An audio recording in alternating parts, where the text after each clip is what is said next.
introduction. They know what you're doing. Thank you, mate. Take a seat, my friend. Alrighty, Gee, these seats are very soft. The show. Well, thank you, mate. We needed to have a senator's welcome, and we know that maybe the seats in Canberra are pretty soft, so we didn't want there to be any differences. Thank you, mate. Let's get stuck into it, my friend. Let me ask you a question first of all.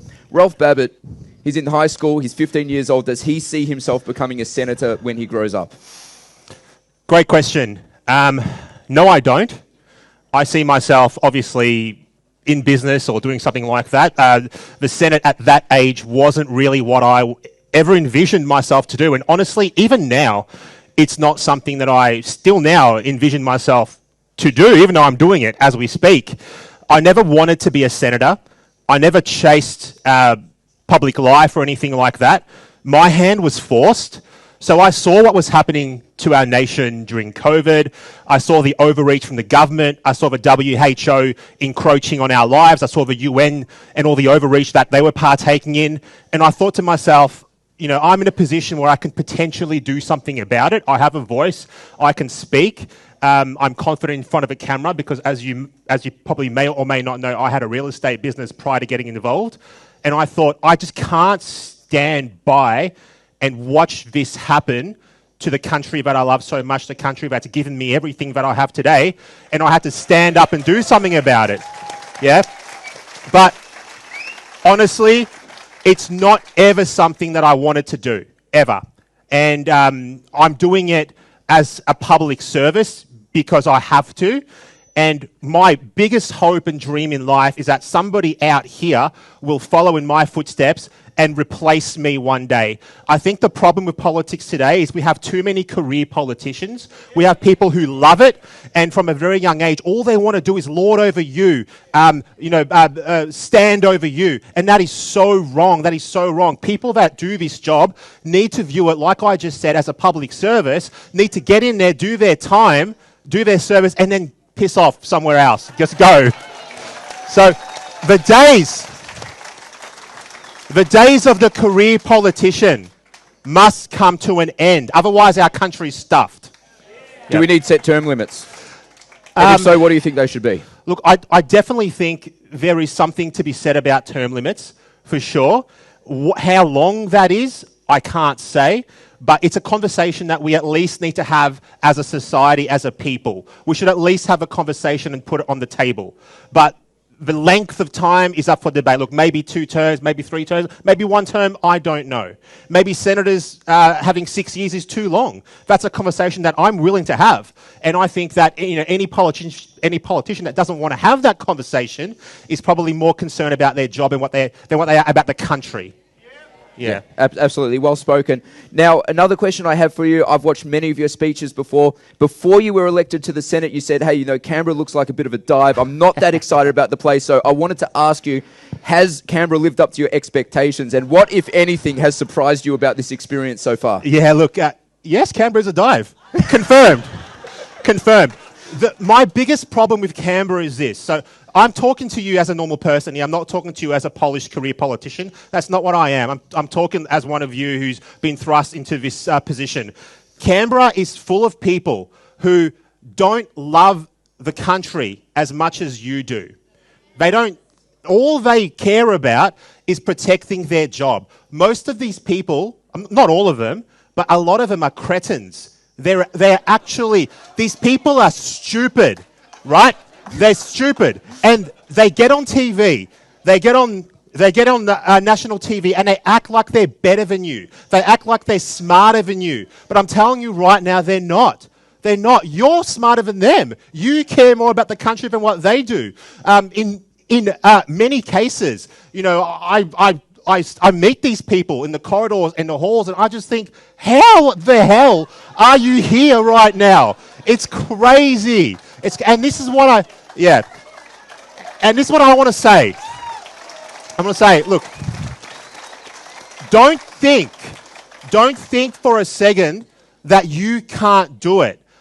The thing I want to walk away from this stage and impart upon you tonight is this: you have to be the change. Nobody is coming to save you. No one. Labor, Liberal, Greens, whatever. They're not saving you. You got to save yourself. You got to take an interest in the political process. You got to put your hand up. And then you got to be on that ballot sheet for whichever party it is. I don't really care. Whichever party, but make your voice heard. Go to your local politician's office. Knock on his or her door. Be nice, be polite, be courteous. But tell them what you think. Say, look, be firm. These are my views. Please do something about the direction of our country. I love Australia. And if you do, I'll hand out how to vote cards for you next time, right? But make your voice heard. Absolutely. I think we can all get behind that message. Now, I'd like your take on a bit of Victorian politics. Yes. We see the Victorian Liberal Party, led by a man by the name of John Pesutto, and we also see the Liberal membership in Victoria dwindling, I say, maybe due to a lack of real leadership. Do you have any thoughts you'd like to share on that, Ralph? Absolutely, I do. Please just go ahead. I'm going to speak to John Pesutto right now, in case he sees this video, okay? Where's the camera? Over there? Yeah, straight ahead. John Pesutto. John Pesutto, you are the opposition. The job of the opposition, John Pesutto, is to provide different ideas, different solutions, different ways of thinking. That's your job, John Pesutto. Your job is not just to be Labor light. That's not going to get you anywhere. Stand up for Liberal Party values. I've read your We Believe statement on the Liberal... Whoever hasn't read the We Believe statement, have a read. It is a tour de force in freedom and conservative values. That's what the Liberal Party is supposed to stand by on their website anyway. The We Believe statement is a tour de force in freedom in everything that's good and right in the world. All you have to do, John Pesutto, is open up your own party's values, read them and stick to them. If you did that, you would be in a much better position than what you're in now. And also, John Pesutto, stop throwing women under the bus for standing up for women's rights. I mean, it's crazy, crazy. It is crazy. Very, very well said. Very, very well said. All right, now, Ralph, you have introduced a bill to Parliament. I have here the Public Governance, Performance and Accountability Amendment Vaccine Indemnity Bill of 2023.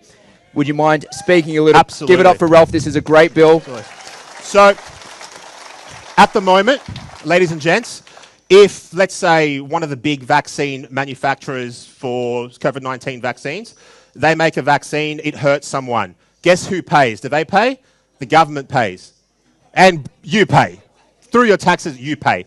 So these people are getting away with, in some cases, quite literally murder right now. They make a product which is not safe and not effective. In my opinion, YouTube, don't cancel us. And they push that product. Something goes wrong, comes out of your pocket. All the bill seeks to do is say, if you make a product which is not effective and not safe and it hurts people, you should pay. As in, the company should pay. I'll give you an example. Right? Let's say a car manufacturer makes a car, okay? One of the big companies make a car. The car's faulty, yet, people crash and have accidents. The company who made the car should pay for their faulty product, and that's how it is now. Same thing. The people that made the product should be responsible for their product and guarantee their product. It's a very simple, very straightforward bill. You'd think. But let's see who votes yes, and let's see who votes no. At the very least, it's going to show you who gives a shit about you and who doesn't. At the very least. And I hope it passes. What measures can the general public take to support you with this bill? Look, at the end of it, like I said before, you got to get active, okay? It's not enough to sit on Facebook or Twitter or Instagram or whatever else. It's not enough to comment. Yes, it's nice for you to do these kind of things. It's nice for you to sign petitions. That's all good. Keep doing that. But you're going to have to knock on the door of your local parliamentarian. Find out who it is. Chances are their office is in your suburb or one or two suburbs over. That's it. Get in your car. Go down there. Like I said, knock on the door. Excuse me, so-and-so. I'd like to chat to you about this. Chances are they're not there or they're busy. That's fine. Make an appointment with the secretary. Right? Say, look, can I come back and see, ex-parliamentarian? Maybe they don't see you. It doesn't matter. Maybe they make an excuse not to see you. Doesn't matter. Now they know that 10 people showed up this week. And if 10 people showed up this week, all they're going to think is, if 10 showed up, there's another 10,000 more that didn't show up but care as well. And it does make a difference. The days of sitting on your ass are done. Done. It's finished. Because we've seen, we all know what's happening to our country right now. Revolution, well, that's probably the wrong word, but change. Change takes time, okay? We all know that, and time has passed, but change starts with you. Doesn't start with me or people like me that are in politics right now. We can't make the change. Only you can make the change. My job is to motivate you and get you to stand up for yourselves and get involved in the political process. Whatever you're doing now, do 10 times more tomorrow. Yeah.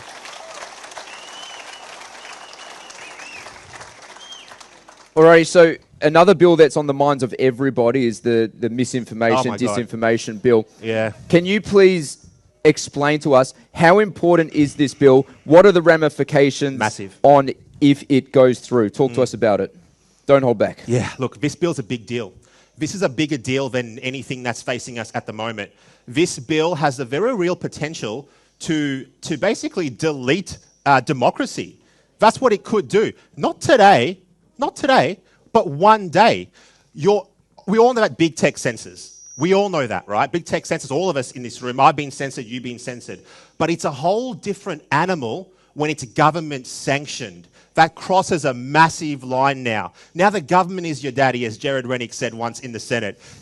So this is a big deal. What it will give the government the power to do is they will decide what is mis or disinformation. And worse, it's not even the people that you can vote in or vote out. It's the faceless bureaucrats behind the scenes, right? Donald Trump calls them the deep state. And I'm telling you right now, it's very, very real. Very real. So these faceless bureaucrats make decisions from behind the scenes that affect your life. You can never vote them in.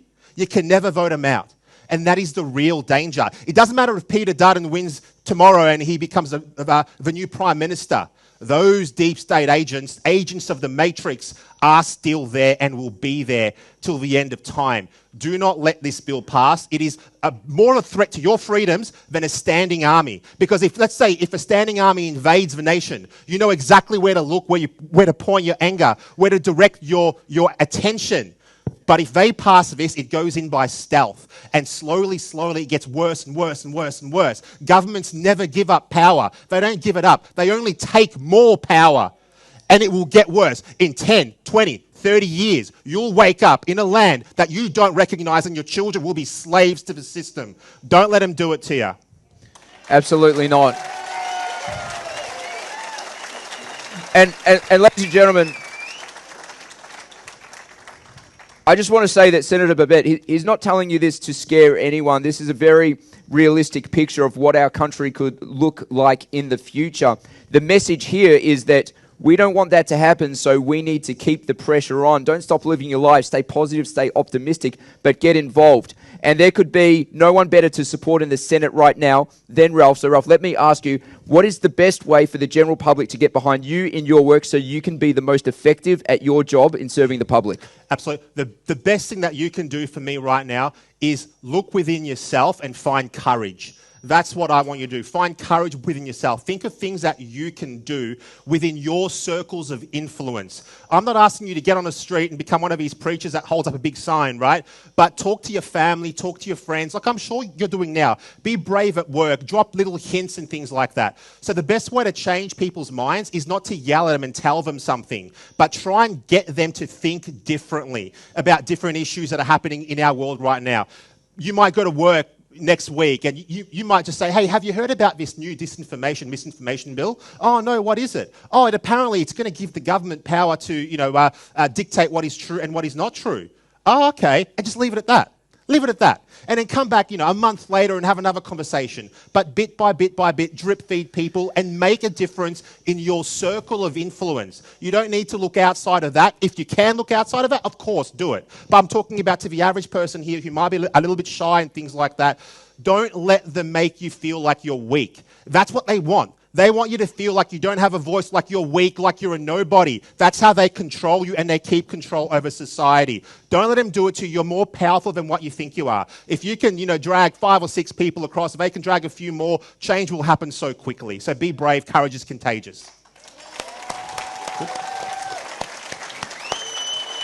Ladies and gentlemen, give it up for Senator Rob Babbitt.